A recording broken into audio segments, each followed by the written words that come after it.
Hi friends, வாங்க இன்றைக்கி நம்ம சிண்டரை பற்றி பார்க்கலாம். சிண்டர்னா என்ன, அதை எங்கே வாங்கினேன், அதை எப்படி யூஸ் பண்ணணும், எல்லா டீட்டெயில்ஸையும் பார்க்கலாம்.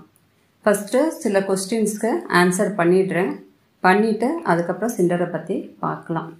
இப்போ காலையில் ஒரு சப்ஸ்கிரைபர் கேட்டிருக்காங்க, ஓடபிள்யூடிசி பற்றி கேட்டிருக்காங்க. அது எப்படி நீங்கள் மிக்ஸ் பண்ணணும் அப்படின்னு. ஓடபிள்யூடிசியை நம்ம பழைய காய்கறி வேஸ்ட்டில் மிக்ஸ் பண்ணுறதுக்கு அப்படியே எடுத்துக்கலாம். அந்த சொல்யூஷனை எப்படி இருக்கோ, தண்ணியெல்லாம் மிக்ஸ் பண்ண வேண்டாம். அது ஒரு அரை பக்கெட் எடுத்து வச்சுக்கிட்டு அதில் நம்ம காய்கறி வேஸ்ட்டை டிப் பண்ணிடலாம். டிப் பண்ணி ஒரு வாரம் ஊற வச்சுட்டு அந்த தண்ணியை நீங்கள் 1:10 ரேஷியோவில் செடிகளுக்கு நீங்கள் செடிக்கு அப்படியே பாட்டில் கொடுக்கலாம், ஸ்ப்ரேயும் பண்ணலாம். அப்படி தான் நம்ம கொடுக்கணும். அப்போ தான் நல்லா உங்களுக்கு எஃபெக்ட் கிடைக்கும். அப்புறம் ரெண்டாவது கேள்வி 2 டைம்ஸ் ஸ்ப்ரே பண்ணணும் அப்படின்னு சொல்கிறீங்க. அப்புறம் எப்சம் சால்ட்டு இன்செக்டிசைடெல்லாம் எப்படி நாங்கள் பண்ணுறது, வாஷ் அவுட் ஆகாதான்னு கேட்குறீங்க. நீங்கள் இப்போ எப்சம் சால்ட்டை ஸ்ப்ரே பண்ணிங்கன்னா அது ஒரு ஸ்ப்ரேயோட கணக்கு தான். நீங்கள் அந்த டைமில் நீங்கள் தண்ணி ஸ்ப்ரே பண்ண தேவையில்லை. இப்போ நீங்கள் ஈவினிங் ஸ்ப்ரே பண்ணும்போது அது எப்சம் சால்ட்டை நீங்கள் தண்ணியில் மிக்ஸ் பண்ணி ஸ்ப்ரே பண்ண போகிறீங்க. அதே மாதிரி தான் இன்செக்டிசைடும் இதே மாதிரி தான் நீங்கள் பண்ணணும். அப்புறம் மூணாவது கேள்வி எம்சாண்டில் பேபி பிளான்ட்ஸை வைக்கலாமான்னு கேட்டிருக்காங்க. எம்சாண்டில் பேபி பிளான்ட் வைக்கக்கூடாதுப்பா.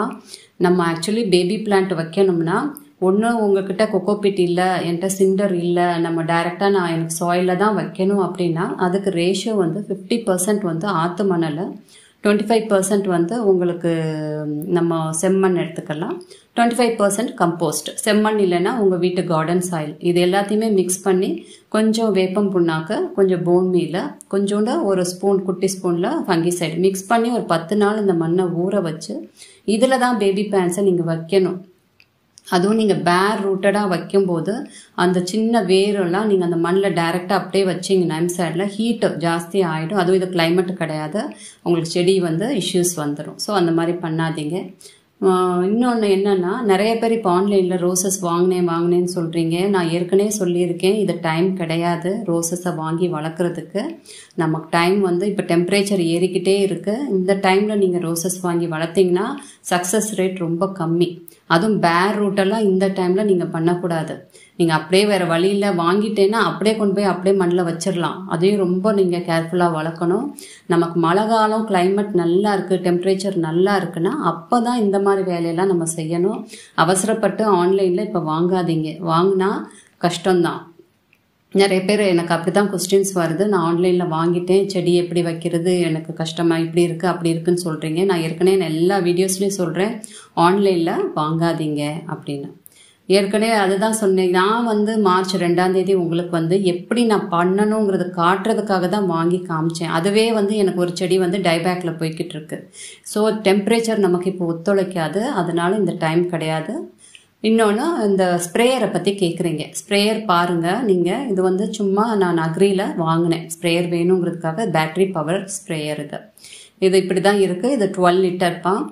இதை நீங்கள் பாருங்கள், ஒரு ஃபில்டர் இருக்குது, அதில் நீங்கள் தண்ணி ஊற்றி நீங்கள் அப்படியே ஸ்ப்ரே பண்ண வேண்டியதான். அந்த ஃபில்டர்லாம் அதில் தேங்கிடும். அப்புறம் அதை ஃபில்டர் எடுத்து நீங்கள் கழுவிட வேண்டியதான்.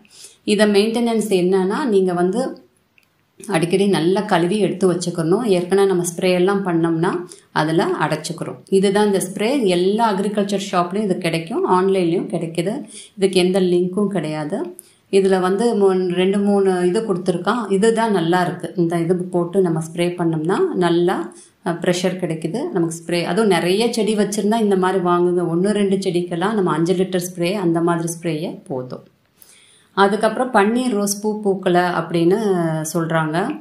பன்னீர் ரோஸ் பூ பூக்கலைன்னா அவங்களோட ரொம்ப நாளாக பாட்டிங்கில் வச்சுருந்தாலும் ரூட் பாண்ட் ஆனாலும் சில பூவெல்லாம் பூக்காது உங்களுக்கு. அப்போ நீங்கள் அதை செடியை தான் பார்க்கணும். ரொம்ப நாள் ஒரே தொட்டியில் இருந்துச்சுன்னா அந்த மண்ணை எடுத்துட்டு புது மண்ணில் நீங்கள் வைக்கணும். அதுவும் இப்போ கிடையாது, மழை காலத்தில் தான் வைக்கணும். இப்போ நீங்கள் வச்சிங்கன்னா அது ஒர்க் அவுட் ஆகாது. இன்னொருத்தவங்க 7 லீவ்ஸை பற்றி கேட்டிருக்காங்க. நான் 7 லீவ்ஸ் நிறையா இருக்குது நான் வாங்கின செடியில் அப்படிங்கிறாங்க. 7 லீவ்ஸ் வந்து சில கொடி ரோஸ் அந்த மாதிரி வகைகளெல்லாம் 7 லீவ்ஸும் இருக்கவும் செய்யும். இன்னொன்று இதை பற்றி ஒரு டீட்டெயில் வீடியோ கொடுக்குறேன். ரூட் ஸ்டாக்னா என்ன, எப்படி அவங்க விட்டு கட்டுறாங்க, அந்த டீட்டெயில்டாக இப்போ சொல்ல முடியும். அது ஒரு வீடியோ தனியாக கொடுக்குறேன், உங்களுக்கு அதை பற்றி சொல்கிறேன். இஷ்யூஸ் இல்லை, 7 லீவ்ஸ் இருந்தாலும் ஒன்றும் பிரச்சனை இல்லை, உங்களுக்கு அந்த செடி வளரத்தான் செய்யும். அது கொடி ரோஸ் அந்த மாதிரி இதிலெல்லாம் 7 லீவ்ஸ் இருக்கும். அது ஃபுல் வீடியோ நான் உங்களுக்கு போடுறேன் நான்.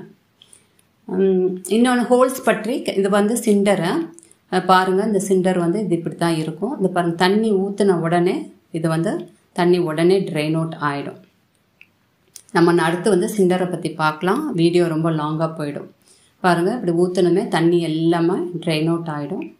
இப்படி தான் நம்ம சிண்டரில் வளர்க்கணும். சிண்டர் என்னங்கிறத நான் இப்போ டீட்டெயில்டாக உங்களுக்கு நான் சொல்கிறேன்.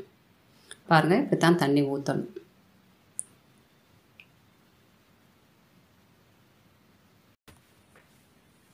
இதுதான் சிண்டர்.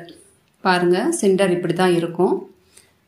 இது வந்து அன்வாஷ்டு, இது வந்து வாஷ்டு சிண்டர், அன்வாஷ்டு ரெண்டும் இருக்குது. பாருங்கள், கையில் இதெல்லாம் ஒட்டுது. எப்படி கழுவுனாலும் அது ஒட்ட தான் செய்யும். இப்படி தான் இருக்கும் சிண்டர். இது 2.8 mm.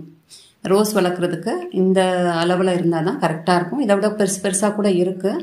பாருங்கள், எவ்வளோ சின்னதாக இருக்குது. ரோசஸோட க்ரோத் எல்லாம் எப்படி இருக்குங்கிறத பாருங்கள். இதில் பிளாக்கும் ஒயிட்டும் கலந்துருக்கும் இந்த சிண்டர். இப்படி தான் சிண்டர் இருக்கும். இப்போது பாட்டிங் மீடியா வந்து எது பெஸ்ட்டு, சிண்டரா, கொக்கோபிட்டா, சாயில் மீடியாவா, எது பெஸ்ட்டு அப்படின்னா 3மே பெஸ்ட்டு. ஏன் அப்படின்னா நம்ம எப்படி மிக்ஸ் பண்ணுறோமோ அதை பொறுத்து தான் இருக்குது. பாட்டிங் சாயில் மீடியா கூட நம்ம நல்லா அப்படியே தண்ணி ஊற்றுனதுமே டக்குன்னு வெளியில் போயிடுச்சுன்னா அது கூட ஒரு நல்ல மீடியா தான். கொக்கோபிட்டோ அதே மாதிரி, அதனால தான் நான் ஹோல்ஸ் நிறையா போட்டு வச்சுருக்கேன். கொக்கோபிட்டோ அந்த மாதிரி தான். இப்போ சிண்டரில் என்ன பெனிஃபிட், ஏன் வந்து ரோசஸ்க்கு சிண்டர் மீடியா பெஸ்ட் அப்படின்னு நிறைய பேர் ரொசாரியன்ஸ் எல்லாம் வளர்க்குறாங்கன்னா, தண்ணி ஊற்றுனதுமே தண்ணி வந்து டக்குன்னு இறங்கிடும். நம்ம ரோசஸ்க்கு வந்து எப்பயுமே ஈரப்பதம் இருக்கணும், மாய்ஸ்சர் இருக்கணும். ஆனால் உங்களுக்கு வந்து தண்ணி தேங்கக்கூடாது. அதுதான் இந்த சிண்டரோட பெனிஃபிட். அதனால தான் சிண்டரை நிறைய பேர் வந்து ப்ரிஃபர் பண்ணுறாங்க. இந்த சிண்டரில் வச்ச ரோசஸ் ஃபங்கஸ் வந்து ரொம்ப வரமாட்டேங்குது, ஏன்னா தண்ணி தேங்க மாட்டேங்குது. ஸோ இந்த சிண்டர்னா என்ன, இது எங்கே வாங்கணும் எல்லாத்தையும் நான் சொல்கிறேன். சிண்டர்னா வேறு ஒன்றும் கிடையாது. இது வந்து இந்த எரிமலை, அந்த வால்கானிக் ராக், அதை வெடிக்கும் போது அதில் வர அந்த சின்ன துகள்கள் தான், இந்த கல்லை உடைஞ்ச சின்ன பார்ட்டிகல்ஸ் தான் இந்த சிண்டர். இன்னொன்று, இந்த கோல் மைன்லெல்லாம் அந்த கல்லை வந்து எரிக்கிறாங்க இல்லையா, அதோட பார்ட்டிகல்ஸும் சிண்டர் தான். ஆனால் நமக்கு வந்து இந்த ரோசஸ்க்கு வந்து ஸ்பெஷலி எதை வந்து யூஸ் பண்ணுறாங்கன்னா, தெர்மல் பவர் பிளான்ட்டில் அந்த எரிக்கிறாங்க அந்த கல்லெல்லாம், அதோட வேஸ்ட்டை தான் நம்ம வந்து சிண்டராக யூஸ் பண்ணுறாங்க. அது வந்து அவங்க வேஸ்ட்டு குப்பையில் தான் போட்டுக்கிட்டு இருந்தாங்க. அதெல்லாம் வந்து இவங்க யூஸ் பண்ணி பார்த்துருக்காங்க, இவங்களுக்கு நல்லா இருந்திருக்கு. ஸோ அதுதான் வந்து இந்த சிண்டராக நிறைய பேர் யூஸ் பண்ணுறாங்க. இதோட ரேஷியோ எப்படின்னா 70-30, அதாவது 70% வந்து அந்த பிளாக் கலர் பார்ட்டிகல்ஸும் 30% வந்து அந்த ஒயிட் பார்ட்டிகல்ஸ் இருக்கிறது தான் அந்த சிண்டர் பெஸ்ட்டாக தெரியுது. ஏன்னா ஃபுல்லி பிளாக்காக சில பேர் விற்கிறாங்க, அது வந்து ரோசஸ்க்கு சூட் ஆகாது. அது ஏங்கிறதையும் நான் அடுத்து சொல்கிறேன். நான் ஃபஸ்ட்டு இந்த சிண்டரை எங்கே யூஸ் பண்ணியிருக்காங்கன்னா, இஸ்ரேலில் வந்து கட் ஃப்ளவர், கமர்ஷியல் கட் ஃப்ளவருக்கு அவங்க யூஸ் பண்ணியிருக்கதா சொல்கிறாங்க. அவங்க வந்து இந்த வால்கானிக் ஆஷ் எல்லாத்தையுமே வந்து அவங்க க்ரோயிங் மீடியாவை யூஸ் பண்ணி அதில் சக்ஸஸ் அவங்களுக்கு கிடைச்சிருக்கு.